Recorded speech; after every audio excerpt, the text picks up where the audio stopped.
We are lucky that this panel has a wide range of sort of industries covering technology space. First, for example, it has got the whole area of education, how education is moving from what we in the early days used to see a teacher talking to a student, to all types of technologies. And there is, of course, online education, offline education, education across the seas, etc. So the technological revolution has really driven education to all geographies and countries, etc. There is a democratization of that. Languages have become easier, so you could take a course in any language, etc. And we are lucky to have Dr. Ramya Chatterjee of Solitaire, and one of the things he's going to talk about how he has been able to reach education to the tier 2, tier 3 towns using technology. So we have the education segment. Then we have, of course, a very interesting segment, which is the LED monitors and the mobile accessories, etc., which is covered by my friend Saurav De, who is from Geonix. And then we have, you cannot do any sort of technology seminar or panel without electronic storage devices, because that is the first thing everybody does, especially with artificial intelligence. So much of data collection which is taking place all around the globe. There's a huge amount of shortage of storage, etc., which he'll talk about in much greater detail. Also, I would request him to talk that how the things are shifting from cloud to the edge, because people are working, are liking to now operate more on the edge, and then rather than access data and other things from the cloud. And we have with us the giant HP, which the company, of course, needs no introduction, and neither does Mr. Rakesh Dubey, who is the country's leading consultant for technology and other areas for HP in India. I've had a brief discussion with Mr. Dubey, and I'm looking forward to some interesting things about the printer, the photocopier, which is a very, very large industry and growing at a rapid pace. And finally, I think we are lucky to have somebody close to Gen Z, a youngster, who will talk about technology and who will talk about the new areas of technology, why technology is growing like this, and particularly in the context of artificial intelligence. Before I start, I want to outline 6 factors which has driven technology to where it is. If we were having this panel discussion 20 years back, this would not be an interesting panel, because technology was then one of the functions of management, let me put it this way. Today, technology is as a basic layer in every function of business, whether it is human resources, supply chain management, manufacturing, marketing, sales, global trade. Technology is the basic layer of each of these business segments and many, many other business segments. So you cannot run a business without a technological layer.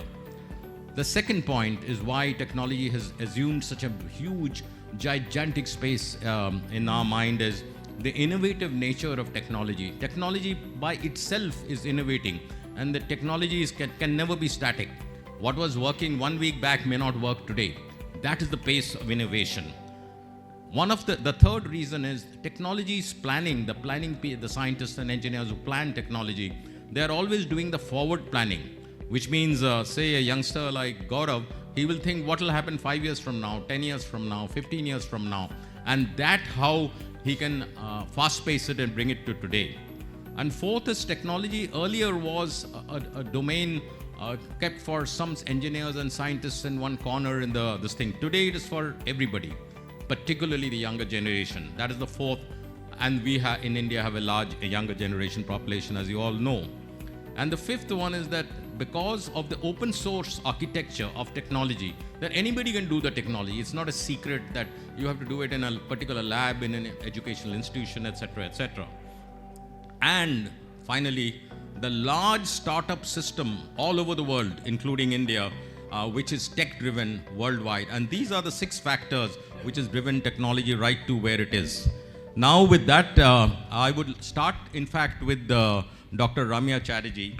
who I've been discussing a little bit about how the education system, how he was using technology in the education system to increase the reach of technology to people, number one. And number two, how the technology is unlocking the business potential, because unless it has business potential, it will not move forward. It will just remain where it is. The first question I have for him is hardware to intelligent learning ecosystems. How does integrating hardware and AI software unlock real innovation rather than just digitizing classroom? Digitizing classroom, everybody knows. But how does it unlock business potential? Over to you, sir. Excellent question, sir. Thanks for the fantastic introduction of the session. So before we answer the question, so let me just brief what exactly we do. So my name is Dr. Ramya Chatterjee. I represent a company called Supertron Electronics. Supertron, as you all know, they are into the distribution business for the last 30 years. However, 3 years back, we have started entering into the hardcore manufacturing of interactive flat panel and unified communication product. We got our factory in Greater Noida, and the brand what we promote, it's called Solitaire. So I'm the CEO of Solitaire currently, taking the responsibility to take this product to Indian market and eventually outside India as well. So essentially we solve two problems in the market. One, in the education space, we do provide in-classroom teaching equipments for the teacher to enhance the learning outcome in the classroom. And at the same time, we also do provide, meeting room collaboration products to enhance overall meeting room productivity. So these are the two fundamental problems we solve in the market. Coming back to the question, like how does integrating hardware and AI software unlock real innovation? So my opinion, like digitalization alone does not create transformation. Integration does. So traditionally, if you talk about schools which bought hardware, software, and computing separately, which actually created fragmented experience for the user. So if you talk about Solitaire, like for the education customer, we do provide interactive flat panel, OPS computers, and our AI software, a teaching software powered by artificial intelligence, a kind of content creation platform for the teachers. So at Solitaire, we designed an integrated ecosystem where the interactive flat panel acts as a kind of interaction layer. OPS computer provides dedicated computing ecosystem, and video conferencing cameras enable collaboration. And Digital Canvas Pro, which is our own AI software, which adds AI-driven pedagogy. Now the innovation lies in intelligence. AI assists teachers with content creation part of it, real time. It helps annotation and adaptive teaching workflow. So instead of replacing teachers, technology amplify their capability. So that's the fundamental point. And we are moving classrooms from display-centric to learning-centric environment, where outcome improves and not just the infrastructure.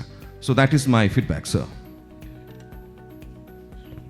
Thank you very much. I think it's a very important point which you have raised, that how interlocking hardware, software, and artificial intelligence, you're able to penetrate and upgrade the pedagogy to which is the normal situation. Now I would request my friend Mr. Saurav Dey of Geonix to talk a little bit about his company is, as you know, pretty well known on LED monitors. Geonix is a major player in display technologies, and they have large range of monitors, as is well known, including portable monitors. So if you could please explain some of the major market trends you have seen in the LED monitors recently, and inform the audience how they can commercially take advantage of such trends and business potential. How these new products and innovations are actually going to unlock business potential at the dealer level and at the distributor level and at the consumer level. Over to you, sir. Thank you very much. Congratulations and thanks to Team NCN for putting together this wonderful tech summit. It gives us technologists and techno-commercialists the opportunity to express our views and to inform the wider dealer distributor community about the new products and offerings that we have, and also maybe highlight some trends. In answer to your question with regards to monitor panels, traditionally, or even say a couple of years back, there were mainly three major monitor types: TN, VA, and IPS. The fourth one is now most interesting, is the rise of OLED. And I would say the question was, what kind of trends will help you, the dealer distributor community? I think the brands and the people who are able to knock off OLED from its prime positioning or premium positioning and make it more affordable, make it accessible to mass people, will actually succeed. So OLED is extremely promising. Remember, OLED, every pixel is addressable. Every pixel can be separately illuminated. As some of you would know, people working into the technology space, if you can illuminate a pixel separately, it will allow you to have infinite contrast.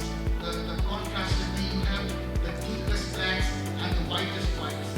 So this is extremely good, extremely important technology. But also, just coming back to the three original technologies, TN, VA, and IPS. Of course, everybody is very excited about IPS. All our laptops and phones and most of the devices today have IPS because of the wide viewing angle.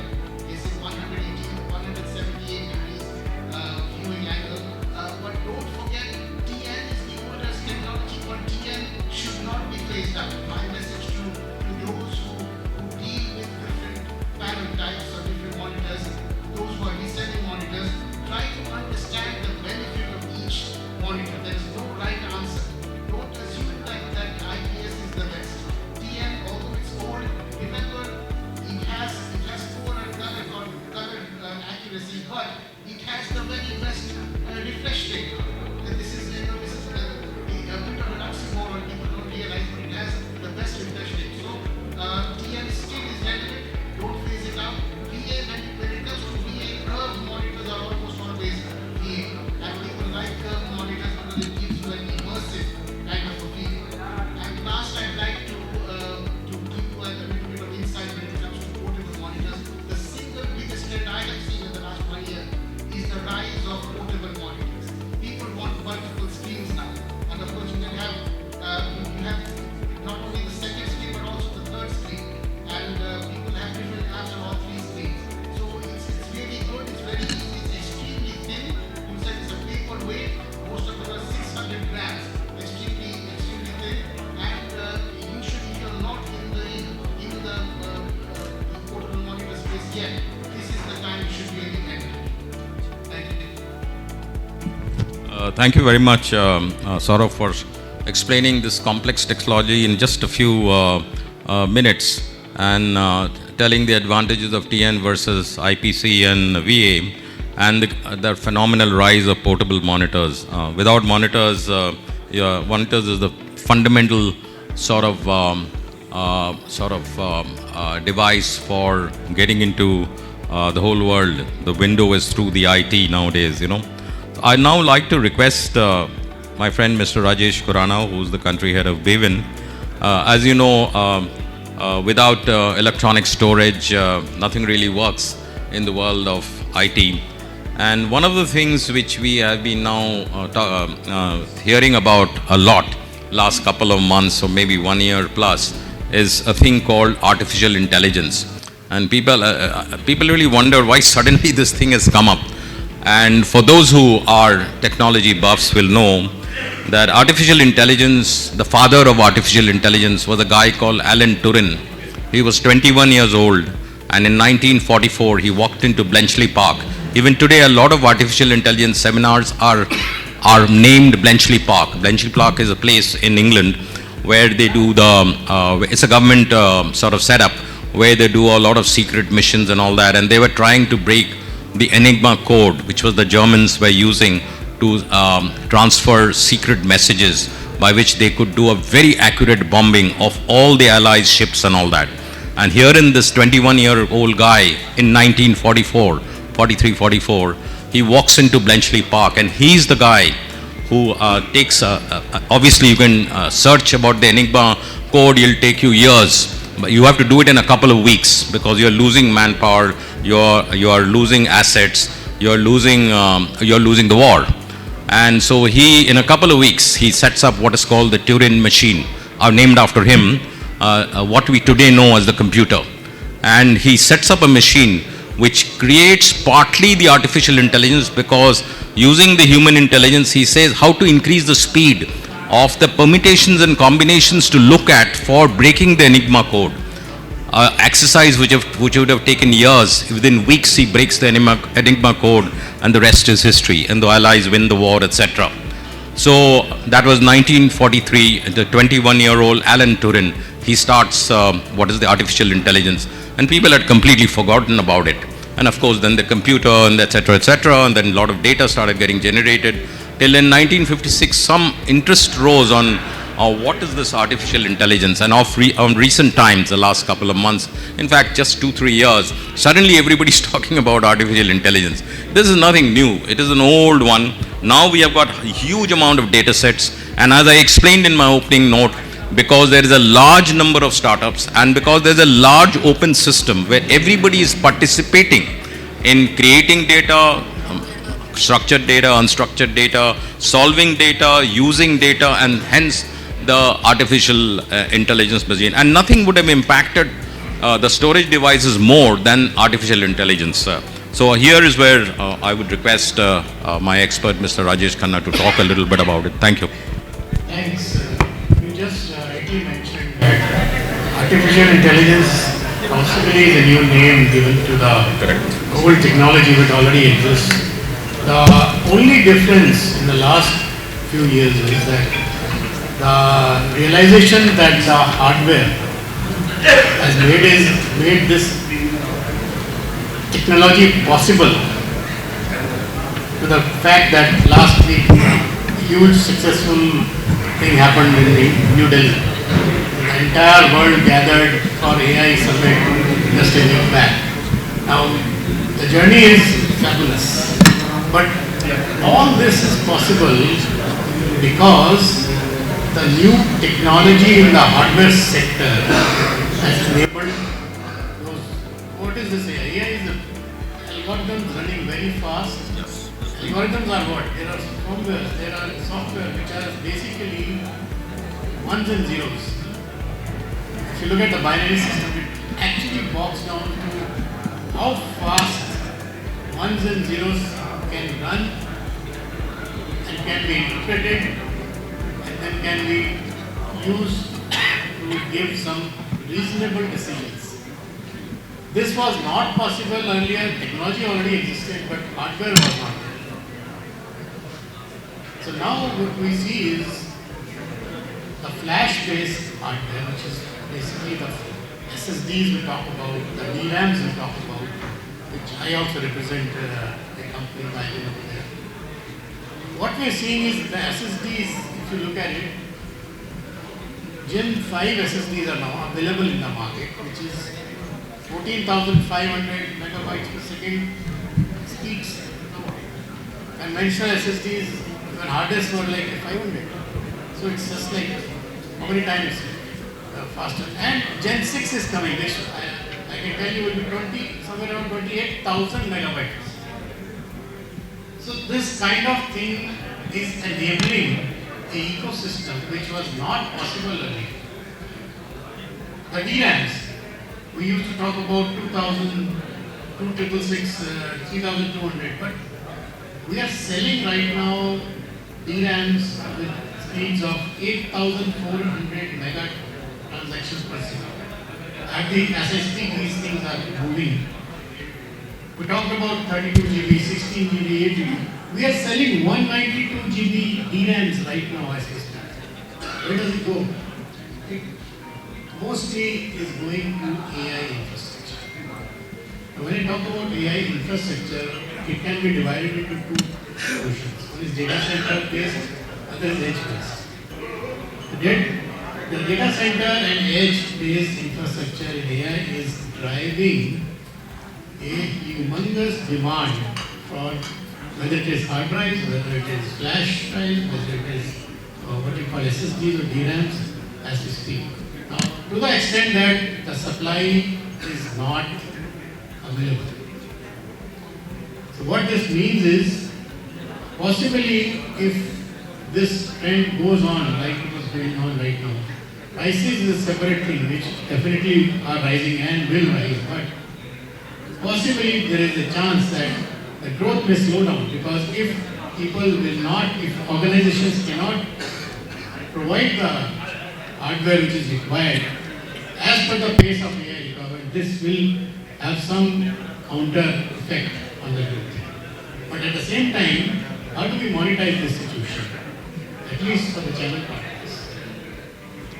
The conventional sourcing methodology for all of us has been like JIT, what I call just in time, which is so that people don't make losses. But that JIT philosophy is, I think, worried. You cannot have it just in time. You have to plan with your suppliers, because the demand supply cycles earlier used to be short term, possibly 3 months, 2 months, and then up and down. But last 1 year we are seeing this, and we are not seeing it subside. It is increasing. Reason for that is the demand created by AI infrastructure is much more than what all infrastructure hardware providers have already created. So to upgrade that market, it takes time. But the AI thing is not waiting. So they are consuming as we speak. As a result, we are not seeing a old kind of demand supply cycle. It is a new kind of demand supply, which is why I am saying people, if you look forward after 2 years, if you have not planned your purchase cycles with your suppliers, it will be difficult to even survive. I don't want to use this word, but that's a fact of the life. And I'm sure a lot of you will be seeing that in the market. The budgets have gone haywire. The supply is not there. People are not talking about even budgets. It's about the supply. So what we are seeing is that technology exists. As I said, speed is there, hardware is there, lowest latency has already arrived. We are seeing all those technology available which empowers the AI things. But what we are not able to see is how do manufacturers gear up to the demand. And till that happens, it's going to be a challenge for all of us. So planning with the suppliers is very, very important. And that's what I think from top to bottom, the chain, the supply chain, everybody is right now busy planning supply chain, not just for a week, but for a years. That's how things are changing, and that will drive a major shift for the next 2 to 3 years in this market. So with that, maybe you can take it up. Thank you so much, Mr. Khurana. I think this thing called artificial intelligence is affecting us in a very bad way also. For example, if you take the United States stock market, the Indian stock market, it has lost in the last couple of months lakhs and crores of capital because of artificial intelligence and the impact of artificial intelligence on certain type of stocks, certain companies, etc. What you mentioned is that the megabyte size, that is the storage size, is going up as much as 28,500 megabits, which is huge. And there is a limit. It just can't go on increasing as people store data, and sometimes data which is not even going to be used, and because the electronic system is based on a 0-1 code. That's only the as you know, the electronic language is 0 and 1. That's all, and it's a combination. So therefore, you have to write a lot of zeros, a lot of ones, etc. There is another thing which is looming in the horizon. It is called quantum computing, which means that a couple of years from now, I don't know when, maybe 5 years or 10 years, your 0-1 system of computing will go away completely. It will be quantum computing. That means all your laptops, all your mobile phones, everything will be in quantum computing sort of hardwares. So they have to be obviously changed. So that is another revolution which is coming, which is 5 or 10 years down the road. I don't know when it will happen. But that will solve this problem of keeping this huge amount of inventories which companies like Mr. Khurana's does, and they don't know how to handle it because a lot of people now want things on the edge, not on the data center or on the cloud. So there's a pressure on keeping all the data in the edge. So with that, I'd like to now come to the giant HP, and my friend Mr. Rakesh Dubey is here, and I'd like to ask him one thing. That HP is, of course, everybody knows HP. We don't have to talk about HP. I'm going to ask a very simple question which everybody asks. HP printers are often perceived as premium compared to competitors. What justifies this premium in today's market, especially when customers and increasingly value conscious and the customers have to look after many elements of the cost?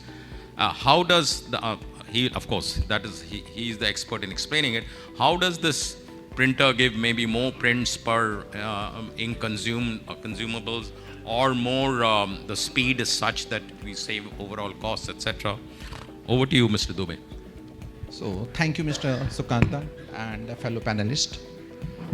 So first of all, a very good evening to all of you.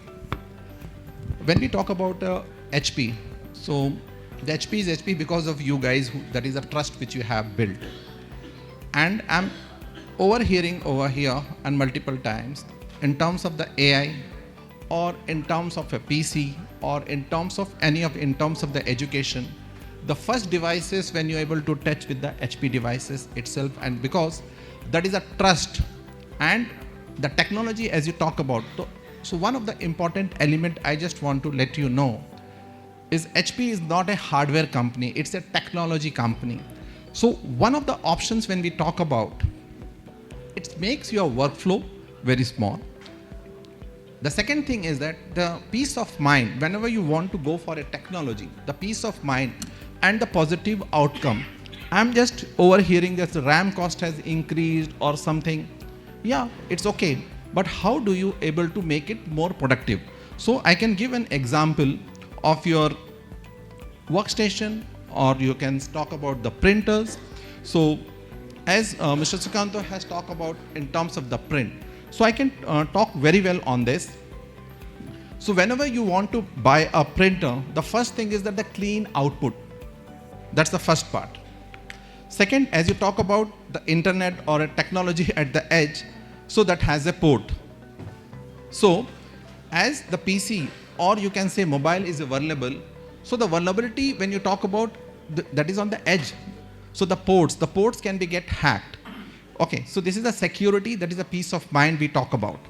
So I will also let you know in one of the very interesting thing and this is the information for all. When you buy a printer, so the print, whenever you want to give a print, it's a clear print which goes out. But you are compromising the data as soon as it go from the PC to print, because that is not been controlled. So I can ask you, whenever you buy a PC, you buy an antivirus for that. I hope everyone agrees to that. But have you ever thought of buying an antivirus for a printer? Because the printer has also have internet and the data can be get compromised. So by default, why, as rightly asked Mr. Sukanto, that why it is very premium. The reason is that's why I mentioned it's a technology. So the technology is in terms of the devices in the firmware, that is a HP Wolf security we talk about. So that's the one security point. And believe me, the next important things, which is the big talking point as you're talking about, that the technology is going to come, the quantum security. So I can able to tell over here, just wait for a month. The security is there in the quantum security is there in our printer also by default. So this is the second big information I just want to pass to you. And the third information I just want to tell you is that about the toner cartridge which comes along with this. The people want to tell, and they always used to tell that. And I used to hear the word from the Delhiites mostly. Kya fark padta hai? Boss, it's a security which get compromised, and you are the guys who is compromising by doing a refilling or doing a refill cartridge or something like that. So technology, when we talk about security, it is on the third edge of this thing. So that is a triple layer of security. So that's why we talk about the security when we talk about the buy original, because we secure your reputations, because whenever you want to give a clean print, that is a HP print. Second, whenever you want to give some offering to someone, that is a cleanliness we talk about. So one, we talk about the security. Second, we talk about the cleanliness. The third, we talk about the peace of mind. And one of the best, we talk about the newest of the technology when we talk about. And the next great news, just we want to pass down to all of you, is that now AI is also in the print, which makes your life very easy. So there are certain hesitations like the workflows, which goes from the 12. I can give you a classical example to all of you, if you can allow me so. For example, if you want, because the hard copy is one of the important element for you. So you have a hard copy of 50 pages. How many hours it will require to read that documents? 50 pages you are having and you want to read it. That's the messaging for all of you. Suppose if you have the physical document 50 pages in your hand and you want to read it, physical document. So the AI is also on the print, where you just have to scan from our devices with the multifunction, and it will scan it and it will go and it will give you the summary. So that's the messaging I just want to tell you. And the Copilot is now in a printer also. So now that's the power of HP. And another important element everyone wants. Suppose you are in a remote area, and this is one of the blunt statement I just want to pass down to you, and this is the information. Suppose if you are in a remote area, and suppose it is in the year end which is coming up on the 31st of March, and if your machine goes down, so we have an engineer, not the God. Means they will come up to your place and they will identify, it will take 1.5 hours, and we will go back and get the parts collected. But now with the AI, that's why we are talking about the originals. When you buy the original, the chip which comes along it has a telemetric sensor. It will give you that information at a central location, where exactly what part, why it has been down, and what's the supplies life is also you're going to get. When the engineer or the sales team will come, they will know what exactly the problem is, and might be they can rectify the issue right from the remote area, or when the engineer will come, so they will resolve at the first go. So that's the one of the important element I just also want to pass down to you. Thank you. Thank you very much. I think that's a lot of information that you have loaded us with. And it was a very good thing you told us that your machines are now slowly getting ready for the quantum computing era which is going to come. I'd like to now, we're running short of time also, I'd like to quickly go to Mr. Gaurav Khanna, the only person who is here closest to Gen Z, and ask him as a youngster how he sees technologies like artificial intelligence into the future, and how these technologies will unlock the business potential. Over to you, Gaurav. Yeah, hello, good evening, everyone. I'm an engineer. So I came back to India. I was studying in US and I came back to India in 2020. And I have seen the evolution of technology like right in front of me. And because like when I came back, I did not even know like there was no such thing as AI in our day-to-day lives, like because ChatGPT basically came in around 21 and 22. And given the evolution of AI, I feel that like how it has really made my life easier as an engineer, considering that we had the generative AI. Now we have the agentic AI, which allows way more automations when it comes to getting a task done.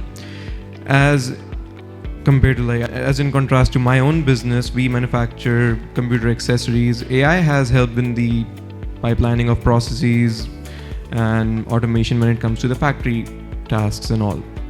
And also like because when we create something like a mold for anything, so when anything like goes wrong, so initially like about 10 years back, no one knew how to fix that problem. At least now we get some idea on how we can actually fix that problem. That goes for every single person, whether they're on the panel as well, like even for the LEDs as well. We have now AI upscaling, which is, I don't know how that's going to fit in when it comes to the panels as well, because like, AI upscales that to a 4K video. I don't know how that affects frame rates and all those things as well. Rise in the prices of storage. EdTech has, I'm pretty sure, advanced way a lot like when it comes to AI as well. and more importantly, like, you know, how machines have gone way up, like, in prices. And so when it comes to AI, I think what I have noticed now is that as opposed to emails within the companies getting better, because everyone uses ChatGPT for that, but like, I think the quality of work has gotten significantly better, because there is no room for, like, you know, incompetence when it comes to AI. And as we have seen it evolve, like in the past couple of years only, there have been so many AI enabled projects which have helped us in our day-to-day lives, and that's, I think, is going to shape up the future, at least for people my generation, and that is going to be, which is going to be game breaking for, like, later on. Gaurav, thank you very much. I have, unfortunately, a strong message from the organizers to close the panel, so I won't be able to take this forward anymore.